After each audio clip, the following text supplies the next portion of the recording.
move to Kesh the Tuckahook in Annam Chocta Richard Boyd Barrett. Right. Following on from the earlier question about the financial crisis in RTE, my question is very specifically about whether, in continuing to support, as I believe we should, public service broadcasting, we recognise that public service broadcasting is not just news and sport, but it is crucially about culture, about music, and the reason I asked that is because in a recent primetime show there was a very alarming suggestion made about RT's financial crisis that Lyric FM might be a victim of the financial crisis, and I think it would be an act of cultural vandalism, essentially, for Lyric FM to be the victim of RT's financial crisis. Thank you, Deputy, for the question. The public service broadcasting is provided for in Part 7 of the Broadcasting Act 2009. The Act sets out the remit, obligations and principal objects of the Public Service Broadcasting Corporations, RTE and TG-CAR, and their statutory obligations. As set out in Section 114 and 118 of the Act, both public service broadcasters are statutorily required to provide a comprehensive range of programmes that reflect the cultural diversity of the whole island of Ireland.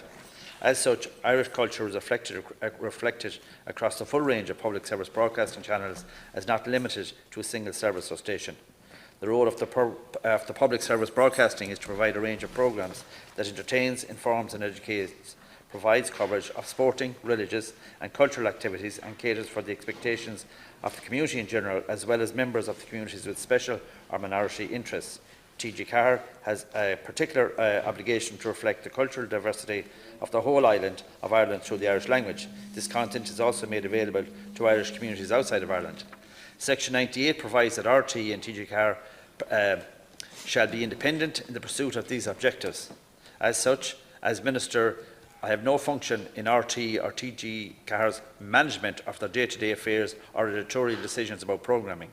However, under Section 103 of the Act, where a public service broadcaster corporation wishes to increase or vary the number of television or sound broadcasting channels it operates, it requires the consent of the Minister, and no such request is to hand at present. Okay, well, the particular suggestion here is that Lyric FM might be cut as a result of the financial difficulties of RTE. Now, I think the Minister does have a role in that, because, as you said, public service broadcasting is about maintaining the sort of diversity of Irish cultural experience.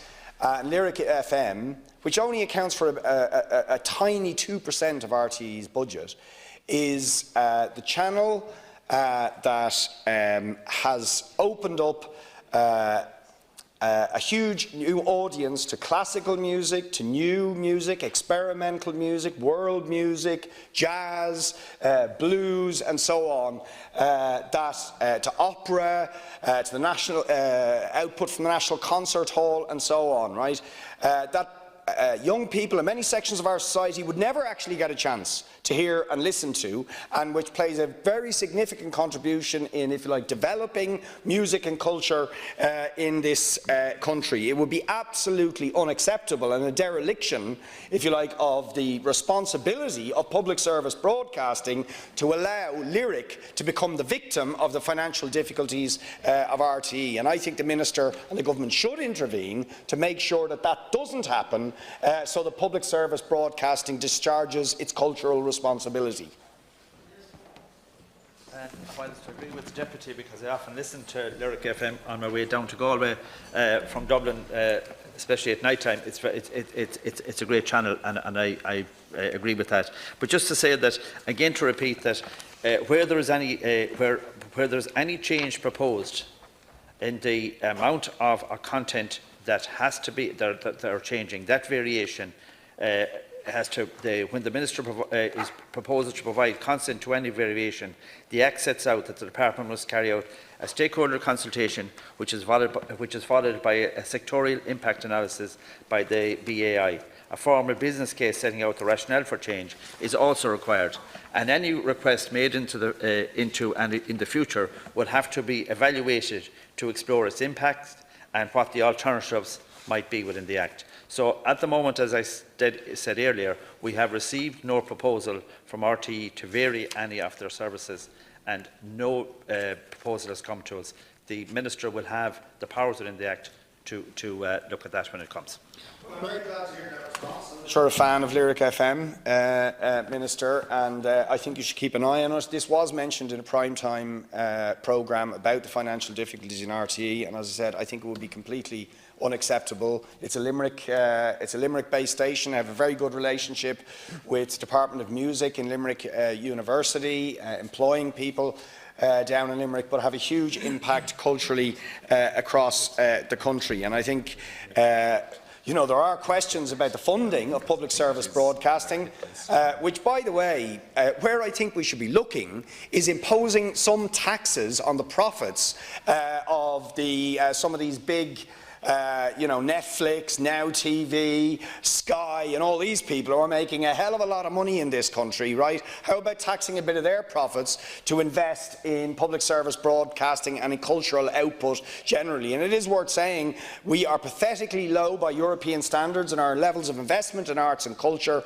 so it would be absolutely unacceptable, Minister, and I think you must keep a very close eye on it if Lyric FM were to become a victim of that, when actually we need more cultural output, not less.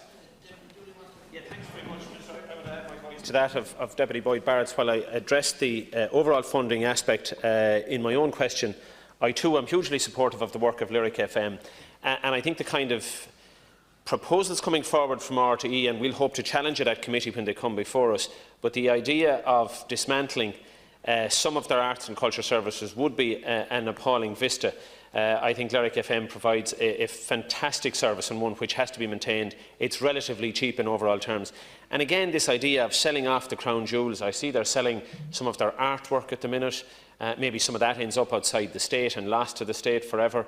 Some fine pieces of work that have been put together over time. Talking about selling land in Cork, selling more land in Donnybrook. At some point, that carry-on has to stop. We either believe in public service journalism or we don't. If we don't, then fine. Let's be beholden to Sky and beholden to the private sector and move on. But if you believe in it, let's get together and let's put together a proper plan that supports not just RTE, public service journalism in the print media sector, and public service journalism in the independent radio sector as well. Obviously very soothing music to a lot of politicians on Lyric FM, including yourself. So you have 1 minute to conclude. I would just say, first of all, we all know that RTE have stated publicly that it faces significant financial challenges and must maintain an emphasis on value for money across the services and technologies. As a result, RTE have initiated a review of all services with a view to restructuring. They have engaged with PwC to validate the strategy and the financial modelling, and they have also met with the BAI. As again I repeat, no proposal has come to the Minister to vary anything, and until it does, they have to. The Broadcasting Act 2009 sets out specific objects that RTE is obliged to meet, and that any variation in service are subject to ministerial consent under the Section 103 of the Act.